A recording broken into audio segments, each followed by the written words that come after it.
नमस्कार। कैसे हैं आप सभी लोग? प्यारे दर्शकों, सबसे पहले मैं सभी सनातन भाइयों को बधाई देना चाहता हूं कि हमारी अयोध्या में श्री राम जन्मभूमि यानी राम मंदिर संपूर्ण बनकर तैयार हो गया, जिसका उद्घाटन पिछले वर्ष हो गया था और 25 नवंबर को धर्म ध्वजा, जैसा कि आप उड़ीसा में देखते हैं, उसी प्रकार भव्य विशाल धर्म ध्वजा का कल आदरणीय देश नहीं बल्कि विश्व के प्रख्यात प्रधानमंत्री जी के द्वारा होगा। तो सभी देशवासियों को ढेर सारी शुभकामनाएं। सनातनियों को राजनीति की बात ना करके सिर्फ मैं सनातन के लिए बात कर रहा हूं। तो चलिए, आज हमारा, जैसा आपने टाइटल पढ़ा, बहुत ढूंढने के बाद ये चमत्कारी जुगाड़ मिला। अब कहेंगे गुरुजी, ये जुगाड़ कौन सा शब्द है? ये वही जुगाड़ है जिसे तंत्र में क्या बोलते हैं मालूम है? जंत्र, तंत्र, मंत्र, यंत्र, जंत्र। यूट्यूब की दुनिया में जितने भी बाबा आए अभी तक, ये नहीं कहता मैं बहुत बड़ा ज्ञानी हूं, बहुत बड़ा जानकार हूं, मैं कुछ भी नहीं हूं, लेकिन जो बातें मैंने बताई, जो लोगों को हर सनातनी के घर तक पहुंचाई, वो अब तक किसी ने नहीं पहुंचाया। हाँ, मेरी नकल करने वाले एक नहीं, सैकड़ों नहीं, हजारों लोगों ने मेरी वीडियो की, आज भी नकल कर रहे हैं मेरी रील की, हमारी वीडियो की। ऐसा कोई लॉ, ऐसा कोई कानून नहीं है कि सब एक को मना किया या दो को। अब जहां हजारों लाखों लोग कर रहे हैं, किसकी रिपोर्ट लगाओ? जय माता की करते रहो। तो जंत्र के बारे में मैंने आज से 8 साल पहले भी बताया था। जंत्र क्या होता है? जुगत। जुगत मतलब जुगाड़। जिसको तंत्र मंत्र यंत्र नहीं आता था, तो जंत्र का प्रयोग करता है। जंत्र क्या होता है? जैसे किसी तिथि को ये सामग्री ले आओ, किसी पौधे की जड़ ले लो, फला दिन ये ले आओ, फिर सबको मिलाकर इस दिन या इस तिथि में जिसके ऊपर डाल दो या ऐसा काम कर दो, तो उससे रिलीफ हो जाता है। यानी हर षष्ठकर्म के लिए भी जुगत का व्यवस्था था, यानी जुगाड़ का।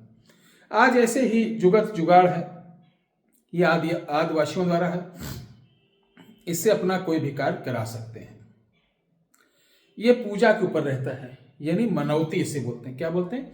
मनौती, जिसे आज भी हमारे आपके घर की, गांव की महिलाएं कर रही हैं। इसमें किसी प्रकार की मंत्र की आवश्यकता नहीं, किसी प्रकार की माला की आवश्यकता नहीं, बस मनौती है कि आप जिस मान्यता के साथ, जिस उद्देश्य के साथ आप ये जुगाड़, यानी जो आदिवासियों की ये विद्या करेंगे। अब आप कहेंगे गुरुजी, वो तो आदिवासी हैं, हम तो MA, BTech, C.Tech, A.Tech, वो टेक, दुनिया भर का टेक करके बैठे हो। तो मैं तो आदिवासी हूं नहीं, लेकिन वो आदिवासी भी हमारे देश का एक हिस्सा है, हमारे आपके परिवार का एक हिस्सा है।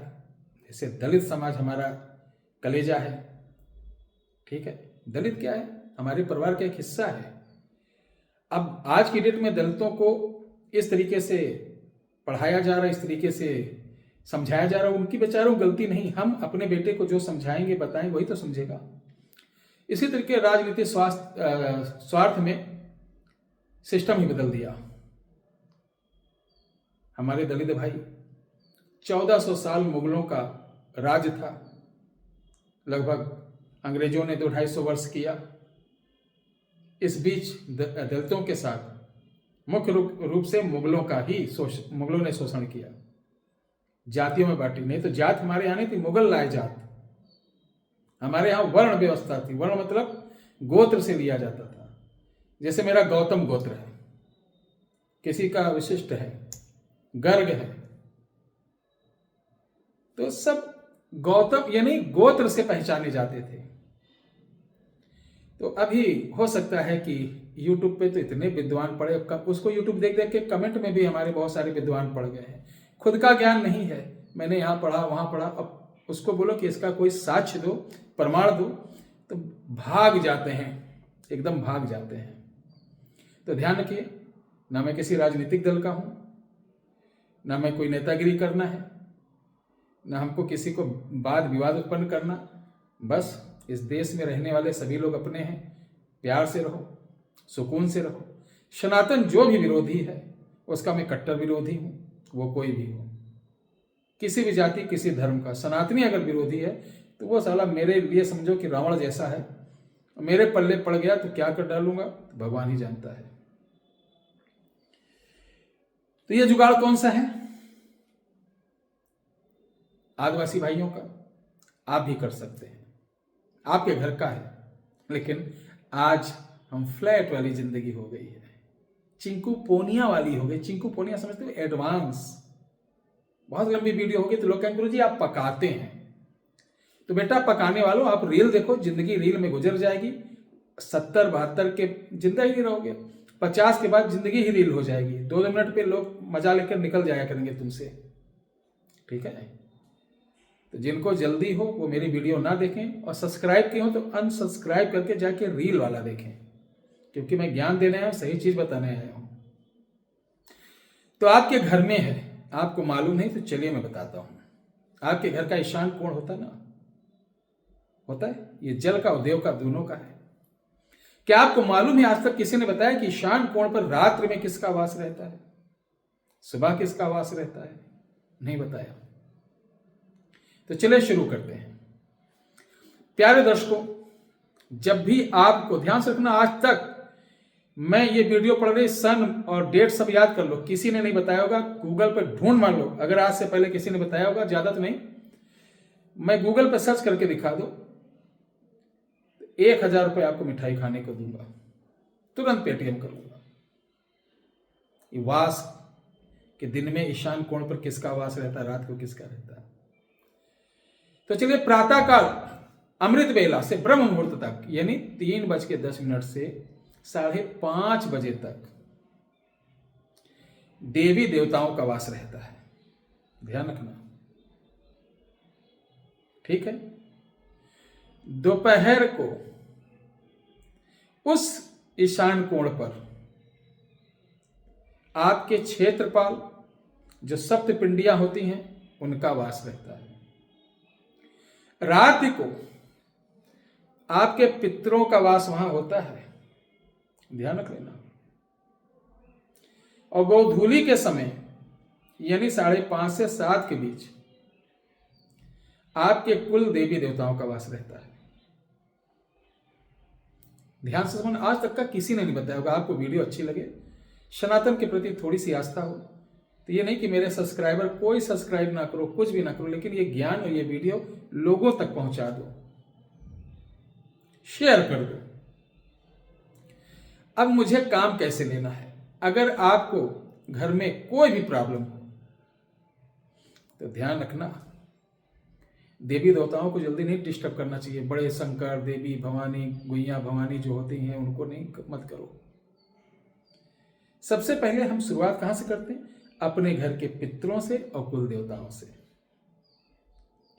तो सबसे पहले हम पितरों से शुरू करेंगे। अगर पितर नहीं सुनेंगे तब कुल देवता 100% आपका कार्य होगा। अब करना क्या है? रात को 11 बजे ईशान कोण पर घर का जो सबसे आखिरी हो, चाहे लान हो या कुछ, ये नहीं कि जिससे घर बना है, पूजा स्थान, अगर आपका पूजा स्थान है, बाउंड्री नहीं है, तो वहां कर सकते हैं।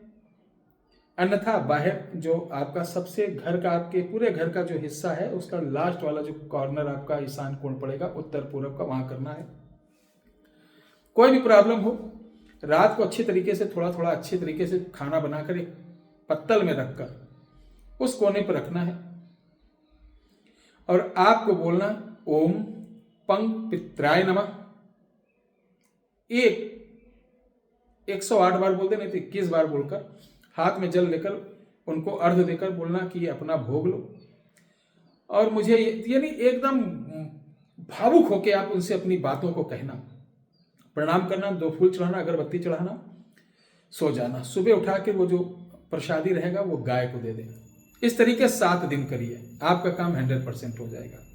बाई चांस इससे नहीं हो रहा है तो शाम को 5 बजे से 7 बजे के बीच वहां पर इसी तरीके से 5 तरीके के अलग अलग रंग के मीठा रखना है, फूल रखना है, धूप बत्ती आरती करके अपने घर के कुल देवी देवताओं के बारे में अगर ज्ञान है तो अच्छी बात है। बहुत से लोगों को कुल देवी देवता के बारे में नहीं मालूम, तो उनका ध्यान करके कि हे मेरे कुल कुटुंब के खानदान से चलते हुए जो आ रहे कुल देवी देवता जिनका मुझे नाम नहीं मालूम है, आप जो भी हैं ज्ञात अज्ञात, मैं आपका आवाहन कर रहा हूं, आपका दास, आपके कुल परंपरा अंतर्गत सेवक, मेरा ये काम है, ऐसे ऐसे मुझे संकट है। जो भी प्रार्थना हो आप बोलकर ये मिठाई रख दें, प्रातःकाल इसे भी गौ माता को खिला दें। मैं कहता हूं विश्वास मानिए, किसी बाबा के पास, किसी अघोरी के पास जाने की आवश्यकता नहीं पड़ेगी, आपकी मनोकामना अवश्य पूर्ण होगी, यह मेरा पूर्ण विश्वास है। जय श्री राम, हर हर